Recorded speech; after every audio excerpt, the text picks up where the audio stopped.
বিএনপির ভাইরা শোনেন, জাতীয় পার্টি অন্য দলের ভাইরা শোনেন, জামাত ইসলামী তাবলীগের ভাইরা শোনেন, এই কোরআন থেকে আমাদেরকে কথা বলা লাগতো না।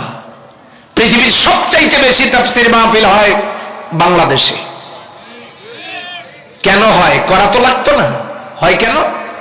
আমার দেশের স্কুলগুলোতে, কলেজগুলোতে, বিশ্ববিদ্যালয়গুলোতে যদি 100 নম্বরের কোরআন আর 100 নম্বরের হাদিস বাধ্যতামূলক থাকতো, তাহলে একদিক থেকে দেশ পরিচালনার যোগ্য নাগরিক তৈরি হতো, অন্য দিক থেকে নিজের পরিবারের সদস্যরা, আত্মীয় স্বজন, পিতামাতা মারা গেলে ওই সন্তান নিজেই তাদের জানাজা করতে পারত।